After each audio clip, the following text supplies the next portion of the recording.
timing, feel, knowing when to quit, and what constitutes good hands. We're going to cover all of that today on Bonny's Six Shooter.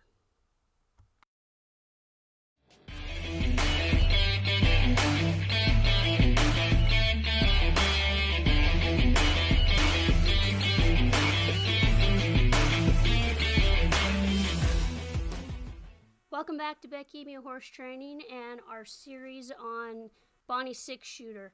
Now, I had been riding him out aggressively out into that creek pasture ever since his first ride out there because, let's face it, that was kind of a tough ride, and I'm sure you guys thought it was kind of a tough ride to watch. It was also an extremely tough ride to video, so trying to get JD to go back out there again with me to video again was a no-go. So I go back into the round pen with him. You know, I probably rode him out there about 5 more times. And this particular ride is right around 20 days after that last video that we shot of him going out to the pasture. So he's been rode out. He hasn't been rode back in. So I wanted to come back into the round pen. And I'm sure you guys see a pattern here. I always go back to the round pen to like readdress and retune up on all of those basics that we've been learning along the way, because it's a little bit harder to work on these skills outside. You know, we kind of like having that crutch of the round pen rail and the smaller space to kind of keep us enclosed and keep us in the classroom. So I'm always going to start back out with working the emergency stop. Always make sure we have this, drill this into their heads, drill it into our habits. We never know when we may need to use this. Now, after that, I begin working on the stop and the roll away. So now I'm going to start really putting a cue to this, where I go up his neck to give him the pre-cue. Let's slow it down, look at it in slow motion, inside rein. It's going to go forward, straight up, and back. And then the outside rein, forward, straight up, and back. And then we're going to ask him to whoa. We release, put our hands forward, say thank you for stopping. Make this really slow and very specific for him. And then we're going to start asking him to turn. Really slow steps. We're not asking him for a bunch of speed right now. We're just asking him to learn the technique and learn the footwork, okay? We're not asking for him to do this at 1,000,000 miles an hour yet. We're not doing it really fast. One problem that I used to get into a lot when I was younger learning the basic handle was I would do it with such speed that I didn't allow my horse enough time to let them register it in their head. So my coach would have me count. He would say, you know, count 1, 2, 3. Give them, 3 seconds before you pick up on those reins to start the turn. So sometimes you might have to tell yourself that in these really basic first sessions with your colt. And I just keep practicing them over and over and over again. And this is what's going to keep our speed horses from getting complacent. It's going to keep them from getting in routine. It's going to keep them from anticipating the barrels and such, because what you can do is say they're expecting to turn a barrel. You're in the arena, they're expecting to turn the barrel. Well, you can just set them up and roll them. You don't have to turn that barrel. You can ride right past the barrel. You could stop and turn them before the barrel. It's going to break up the monotony, and it's going to keep them on call all the time. We want a horse that's on call. And we ourselves is going to make us a better rider long term, having this skill set in us and in our horse. And, kind of having that feel and having that timing.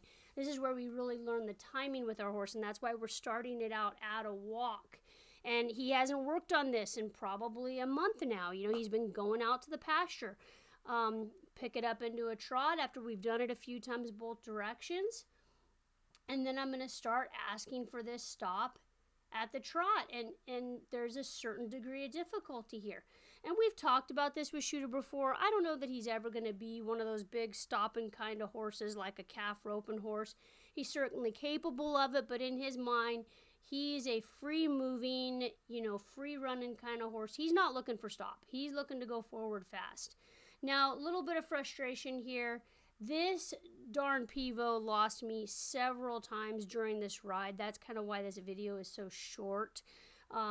It lost me on 3 different occasions for a while, and I just had to tell myself, well, I'm going to have to edit that out. So I apologize in advance for that. I did my best here.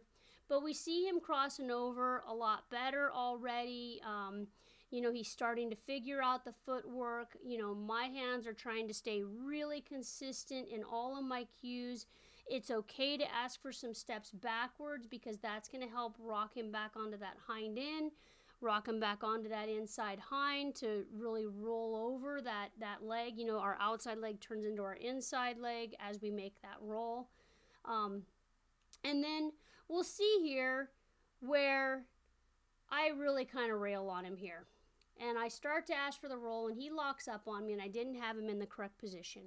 And we see us kind of have a huge fight. And in my head, I kind of went, did I ask for too much too soon? Did I push him too hard? So let's slow-mo it down here and see what really happens.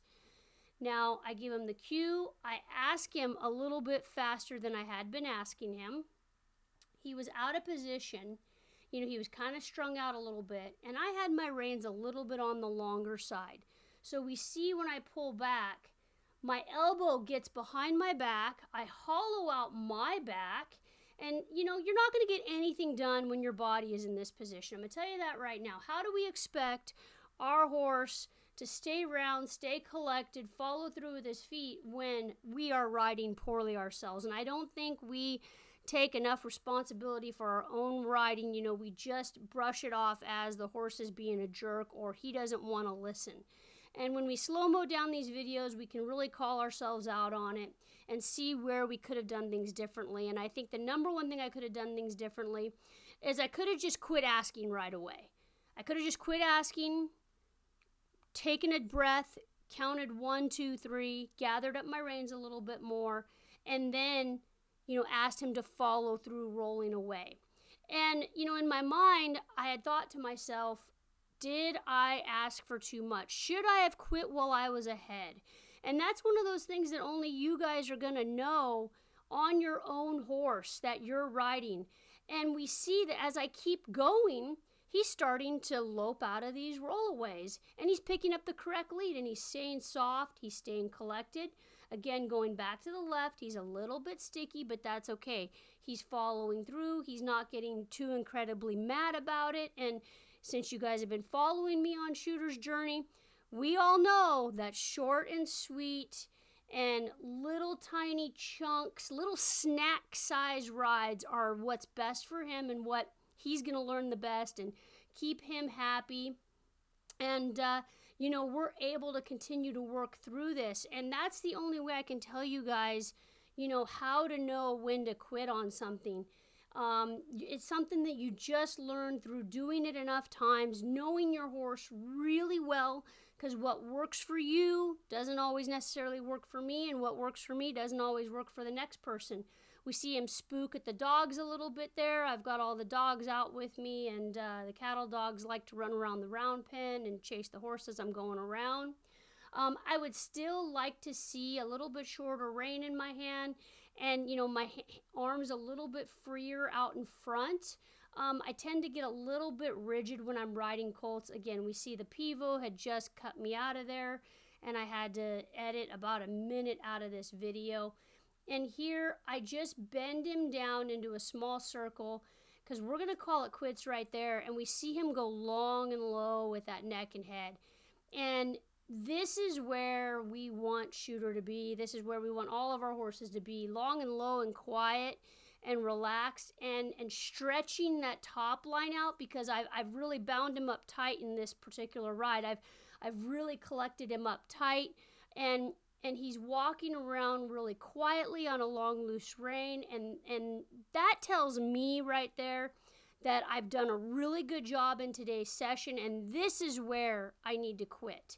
This is the timing that I'm looking for, knowing when to call it a day. He's happy, his ears are forward, he's not grinding his teeth. He's walking out slowly, he's not trying to jig or work back up into a trot or a lope on me. You know, it's been a pretty darn good day for him. Now, After I get done walking and cooling him out a little bit, I finish with opening and closing this gate. And we still weren't quite at the place where we were able to open and close the gate consistently yet. But what I'm looking for is the footwork. I'm looking for him to listen, and I'm looking for him to handle the sound of the gate opening and closing on the round pen, because it is a really loud noise. It's a loud clang. And I'm looking for him to be patient enough when I go through that gate to wait for me to close it and then to stand there for me to dismount. So I want a strong finish here. And unfortunately, the Pivo missed that last step. As soon as I went through the gate, it lost me altogether, so I apologize for that. But hey, you guys, I appreciate you watching my videos. If you made it this far, I sure hope you have a great rest of your day, and stick around for the remaining of Shooter's video series. Thanks again.